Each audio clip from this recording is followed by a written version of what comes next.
Beep beep, Commander Masters spoilers are already coming out. March of the Machine's Aftermath? Old news. Get that crap out of here. New commanders, let's go. Aniketha, Hand of Erebos. Abzan and 2 for a 4/4 demigod with menace. Other enchantment creatures you control have menace. And whenever she enters the battlefield or attacks, exile up to one target non-aura enchantment from your graveyard. Create a token that's a copy of that card, except it's a 3/3 black zombie creature in addition to its other types. So she kind of reminds me of Amphemia the Cacophony, because you can exile enchantments from your graveyard to make tokens, although this one's a lot more powerful since the tokens are they're 3/3s, and they also keep all the abilities of the enchantments that they exile. This works really well with cards like Endless Ranks of the Dead, which is an enchantment that cares about the number of zombies, and turning it into a zombie just powers it up. I really like this commander because other than Mercule, we don't really have like an Abzan enchantment commander,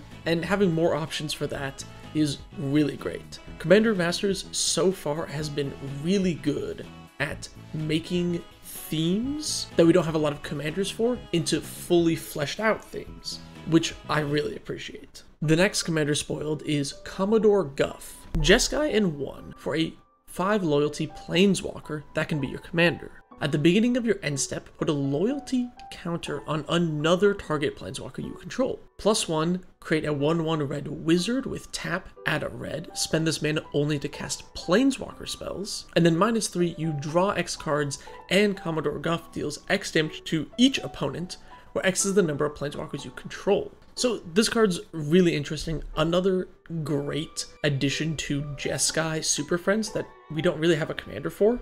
On EDH Rec, I'm seeing people play like Precon Sky Rampart, which barely counts. You're going to want 3 mana planeswalkers. This way he can start ramping up their loyalty immediately as soon as he comes down. I think Dak Faden is an excellent choice for this because it's just a really useful planeswalker in general, and that emblem is really scary if you can ramp into it. Otherwise, you're going to want a lot of the same stuff that you usually see: Deep Glow Skate to double all the counters, plenty of board wipes to clear away all the creatures. I like Commodore Guff. It's a really interesting planeswalker commander. He himself doesn't have an ultimate ability, which is kind of interesting. So you really need to be built around getting that extra value from that +1. Otherwise, it's probably not going to feel very strong. And then we got a new Sliver commander, Sliver Gravemother. Wooburg for a 6/6 Sliver. The legend rule doesn't apply to slivers you control, and each sliver creature in your graveyard has Encore X,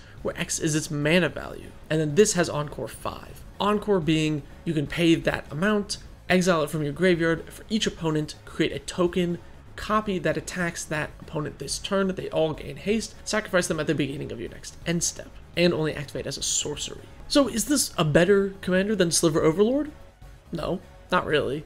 But it is a different one, and there are some upsides. Being able to make multiple Sliver Hive Lords, because you can ignore the legend rule, is actually pretty powerful. And with Encore, you can use Sundial of the Infinite to skip that sacrifice trigger and just keep all the copies that you make every turn.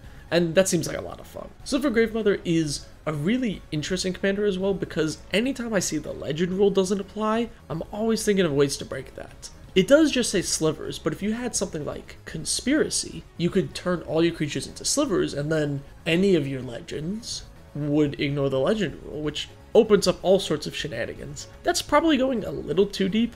Gravemother is probably best just in a Sliver deck, but the interesting wording on it does make me want to brew something. And the last new legend we got is Zoholdic Voidgorger, 5 and a colorless for a 7/4 Eldrazi.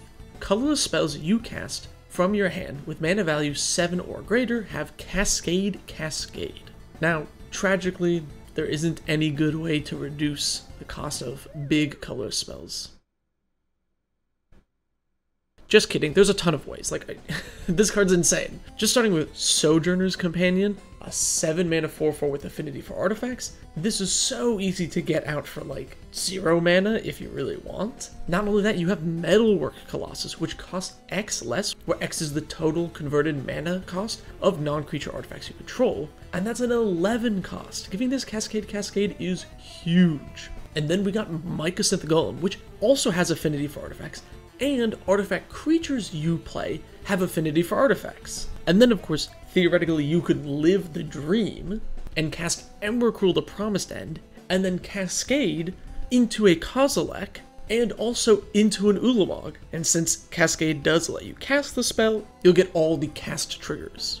This commander is just such a fun, big, Timmy, colorless card, and I love it. Ignoring the new Karn, I feel like it's been a while since we've had a fun, colorless commander, and I'm super happy we got this one. Before I close out today, there's a few more cards that got spoiled I want to highlight. One is Personal Tutor. This card hasn't been reprinted since Portal, so if you've been wanting to get your hands on a Personal Tutor and you didn't want to spend like $100 on it, this is a good chance to get one. And Selvala Heart of the Wilds. This commander had been creeping up to the $20 mark for a while, and it's a super powerful one. So glad it's getting a reprint. Probably going to try and get a copy for myself. Let me know what you think of the new commanders and these reprints in the comments below. Thank you so much for watching. Subscribe for more.